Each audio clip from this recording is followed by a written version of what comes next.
Halo semua, kembali lagi di channel Bochnime. Sebelum kita mulai, klik tombol subscribe dan aktifkan notifikasinya supaya kalian tidak ketinggalan info dan teori terbaru mengenai One Piece. Sekarang lanjut ke pembahasan.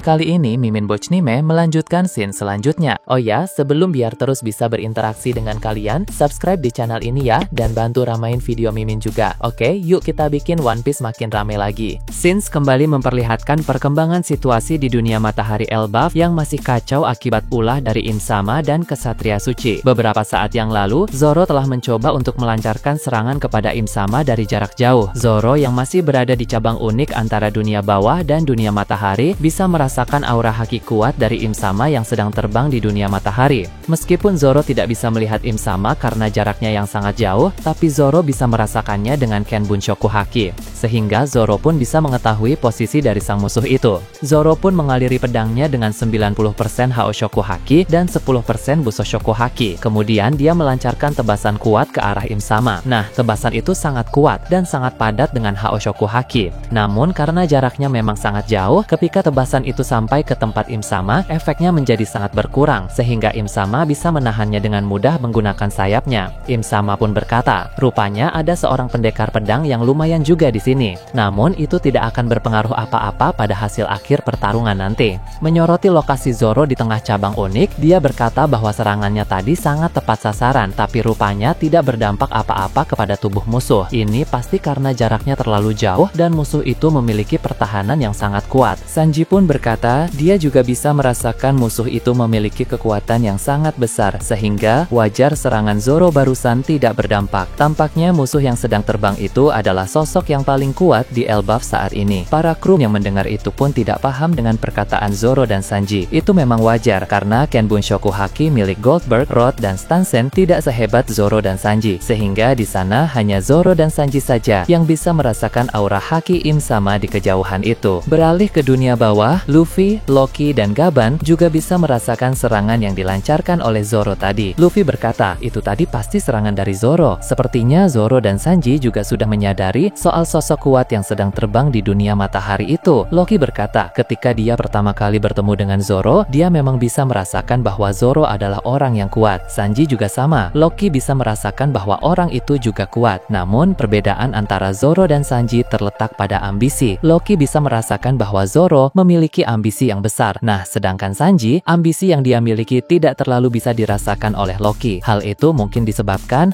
karena Sanji tidak memiliki ambisi untuk menjadi yang terkuat. Kalau untuk Zoro, kita tahu bahwa dia ingin menjadi pendekar pedang terkuat di dunia. Itu adalah ambisi yang sangat besar, sehingga bisa dirasakan oleh Loki. Sedangkan Sanji, ambisinya adalah untuk menemukan All Blue. Dan kita tahu bahwa itu bukan ambisi yang membuatnya ingin menjadi yang terkuat. Karena itulah, Loki tidak bisa merasakan ambisi besar pada Sanji. Gaban pun berkata, mungkin itu jugalah yang membuat Haoshoku Haki Zoro sudah bangkit, sedangkan Sanji masih belum. Ambisi Zoro jauh lebih kuat daripada Sanji, sehingga Zoro lebih cepat membangkitkan Haoshoku Hakinya. Namun, bukan berarti Sanji tidak memiliki kesempatan untuk membangkitkan Haoshoku Haki. Bisa saja nanti, Sanji memiliki ambisi baru yang lebih besar, sehingga Haoshoku Hakinya bisa mulai bangkit. Gaban tahu bahwa di Perang Wano kemarin, Zoro dan Sanji sama-sama mengalahkan dua komandan terkuat Kaido. Zoro mengalahkan King dan Sanji mengalahkan Queen. Namun, dalam pertarungan melawan Kesatria Suci ini, akan sangat sulit untuk Sanji yang tidak memiliki Haoshoku Haki. Luffy pun menanggapi dengan bilang, tenang saja, Zoro dan Sanji adalah dua kru terkuat dalam kelompoknya. Apapun yang terjadi, mereka pasti akan bertarung sebaik mungkin. Meskipun Sanji tidak memiliki Haoshoku Haki, tapi Luffy percaya bahwa Sanji pasti bisa menemukan cara lain untuk bisa mengalahkan Kesatria Suci itu. Luffy menegaskan bahwa Sanji adalah orang yang sangat pintar. Meskipun Luffy dan Zoro memang unggul dalam Haoshoku Haki daripada Sanji, tapi Sanji memiliki keunggulan dalam hal berpikir. Luffy, Zoro, dan Sanji pasti akan menjadi semakin kuat di Pulau Elbaf ini. Sama halnya juga ketika mereka bertiga menjadi semakin kuat saat di Perang Wano kemarin. Akhirnya kita bisa melihat lagi sifat bijak dari Luffy. Luffy memang seringkali bertingkah konyol, tapi ada momen-momen tertentu di mana dia bisa bersikap bijak. Gaban pun tersenyum melihat Luffy yang sangat percaya pada dua kru terkuatnya itu. Ini mengingatkannya pada Roger yang juga sangat percaya pada Rayleigh dan juga Gaban. Beralih menyurati wilayah utama dunia matahari yang sedang kacau. Di tengah kekacauan itu, Somers dan Killingham berkumpul di tempat yang sama setelah mereka mengalahkan cukup banyak prajurit raksasa Elbaf. Di antara prajurit yang bermunculan, memang tidak ada yang bisa menandingi dua kesatria suci tersebut. Mereka masih terlalu kuat sehingga pihak Elbaf pun tetap dalam keadaan terdesak. Di tempat mereka berkumpul, Somers dan Killingham mulai membicarakan tentang situasi di negeri prajurit raksasa itu. Keduanya bisa melihat dengan jelas bahwa pihak pemerintah dunia sedang sangat mendominasi. Mereka masih unggul jauh di sana. Namun, Somers mengingatkan Killingham bahwa keadaan akan sedikit berbeda jika Yonko topi jerami sudah terlibat dalam pertempuran nanti. Menurut Somers, bila Luffy terlibat untuk membantu para raksasa, maka pihak Elbaf mungkin bisa memberi perlawanan yang lumayan sengit. Di sini Somers masih memakai kata lumayan sengit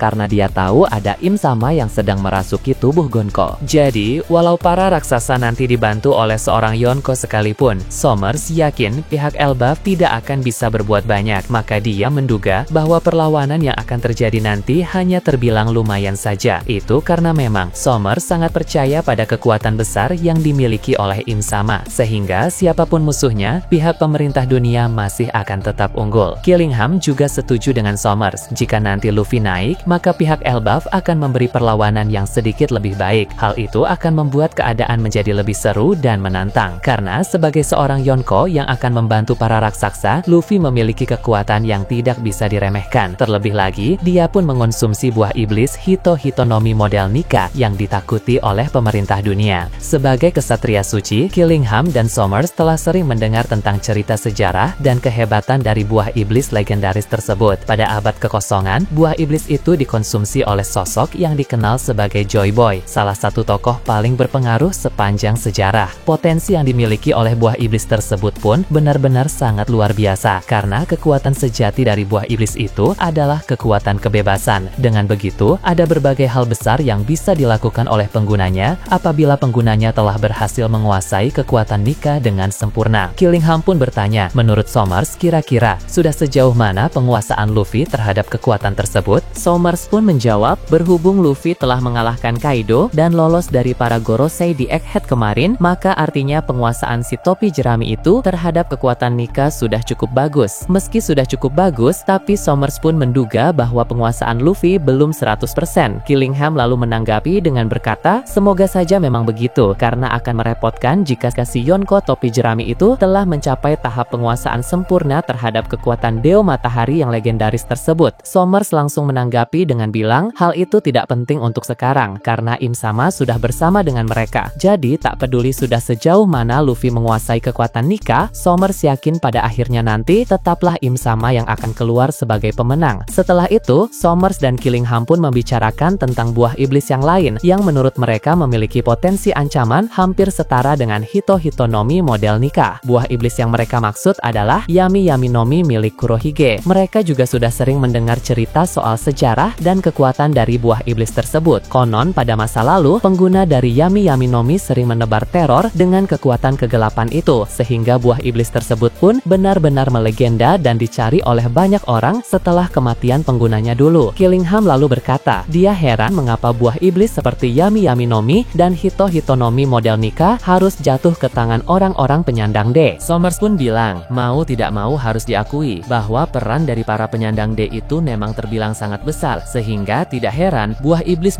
legendaris seperti itu bisa menjadi milik mereka. Namun, Somers juga mengingatkan Killingham bahwa seberapa penting pun peran orang-orang penyandang D itu, peran dari kaum Tenryubito sebagai keturunan para pendiri pemerintah dunia masih jauh lebih penting, sehingga para penyandang D harus segera dihentikan. Beralih ke tempat lain yang jauh dari sana, Pulau Hachinosu akan kembali mendapat sorotan di area tengah kota pulau tersebut. Melawan Kurohige masih terus berlanjut. Di sana, Kurohige melancarkan berbagai serangan dengan kemampuan dari buah iblis Yami-Yami Nomi. Tapi, Shanks mampu untuk mengatasi semua serangan dari Kurohige itu. Dalam hati, Shanks berkata bahwa Kurohige sepertinya masih belum menguasai 100% kekuatan kegelapan dari buah iblis tersebut. Sebab, menurut informasi yang dia ketahui, buah iblis itu memiliki potensi yang jauh lebih besar daripada yang sudah Kurohige perlihatkan sampai sejauh ini. Menurut Shanks, hal ini yang bagus karena jika Kurohige sudah mencapai penguasaan tertinggi dari kekuatan kegelapan, maka akan jauh lebih sulit untuk menghadapinya. Kurohige pun menyadari bahwa Shanks sedang memikirkan sesuatu di sana, sehingga dia pun bertanya apa yang sedang Shanks pikirkan dalam situasi seperti ini. Tanpa menjawab, Shanks langsung maju dan mulai melancarkan teknik tebasan lain, di mana Kurohige pun menangkis teknik tersebut dengan kekuatan Gura-Gura Nomi yang menimbulkan guncangan hebat hingga area sekitar sana. Tak jauh dari sana ada Ben Beckman yang masih berduel melawan Shiryu. Mereka tidak terganggu dengan guncangan dari Kurohige tadi, sehingga keduanya pun masih terus bertarung. Sebagaimana Mimin bahas pada video sebelumnya, Shiryu di sini sedang dalam mode serius, di mana dia sudah bertekad untuk bertarung habis-habisan dengan seluruh kemampuan yang dia miliki. Shiryu pun akan memakai suatu teknik hebat di mana dia bergerak dengan sangat cepat ke berbagai arah, lalu melancarkan tebasan-tebasan beruntun kepada Ben Beckman.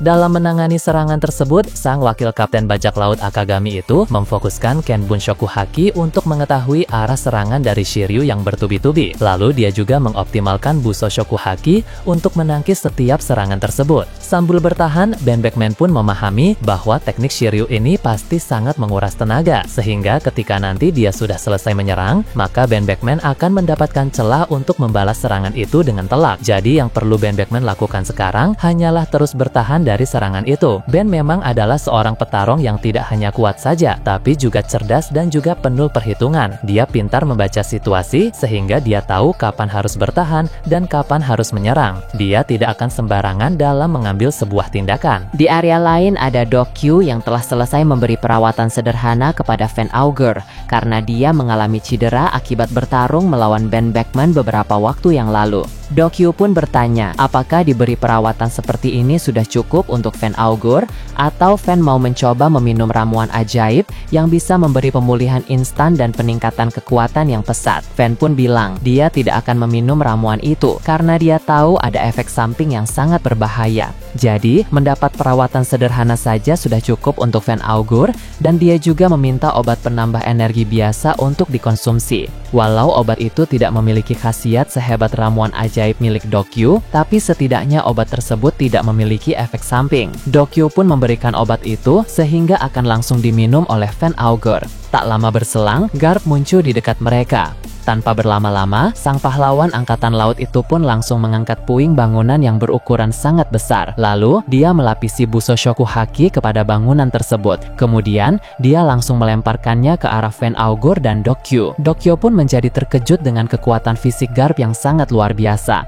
Dia tahu bahwa sebenarnya juga bisa melakukan hal yang serupa, tapi dengan bantuan buah iblis Riki Rikinomi yang memberinya peningkatan kekuatan. Jadi, Garp terbilang sangat hebat karena dia mampu mengangkat puing berukuran masif itu dengan kekuatan fisik murni. Ketika puing bangunan yang dilempar oleh Garp semakin dekat dengan dua komandan Titan itu, Van Augur pun segera memakai teknik teleportasi baik untuk dirinya sendiri maupun kepada Dokyu, sehingga mereka berdua pun langsung berpindah dari sana. Garp pun kesal dengan kemampuan milik Van Augur itu yang bisa dipakai untuk kabur dengan mudah. Masih dengan rasa kesal, Garp pun mulai menargetkan para kru biasa dalam aliansi Kurohige yang berada di sekitar sana. Beralih ke tempat lain, Mary Gyowes akan ditampilkan. Seperti yang dibahas sebelumnya, Sabo ingin mencoba suatu varian baru dari teknik Hiken dalam mode Awakening buah iblis merah-merah Nomi yang sudah dia kembangkan sendiri. Namun, butuh waktu untuk mempersiapkan jurus tersebut sehingga dia meminta Karasu dan Koshiro untuk menahan Shamrock sekuat tenaga. Selagi dia melakukan persiapan, keduanya pun melakukan tugas tersebut dengan baik, sampai pada akhirnya ada suatu serangan kuat dari Shamrock yang membuat mereka berdua langsung terhempas. Namun, untung saja pada saat yang bersamaan, persiapan Sabo sudah selesai, sehingga dia pun melancarkan serangan Hiken dalam variasi yang baru itu. Hiken variasi baru ini memiliki ukuran yang lebih kecil dari biasanya, tapi melesat jauh lebih cepat, dan dampaknya pun berkali-kali lipat dari Hiken biasa. Shamrock sudah mencoba untuk menangkis serangan itu, tapi karena serangannya sangat kuat, maka dia pun tetap terhempas dan juga terluka. Shamrock juga memerlukan waktu sedikit lebih lama untuk bisa bangkit kembali, yang menandakan bahwa serangan Sabo Barusang memang sangat luar biasa. Di area lain ada Mars dan Nusjuro yang sedang kesulitan untuk menangani salah satu jurus rahasia Dragon. Jurus itu adalah hujan panah angin yang diarahkan kepada mereka berdua. Dragon menyalurkan Haos Shoku Haki kepada teknik ini, sehingga beberapa panah angin yang mengenai Mars dan Nusjuro cukup berdampak berdampak dalam melukai dan memperlambat regenerasi mereka berdua. Namun di sisi lain, tenaga Dragon juga terkuras cukup banyak usai memakai serangan tersebut. Ini sangat wajar karena memang teknik hujan panah angin itu adalah salah satu teknik terkuat milik Dragon yang memiliki dampak dan daya serang yang sangat luas. Tapi selain teknik hujan panah angin ini, pasti masih ada lagi teknik-teknik terkuat Dragon yang masih belum dia keluarkan. Nah, bagaimana menurut kalian terkait ini? Nah, itu tadi berbagai hal menarik pada pembahasan channel Bochnime kali ini.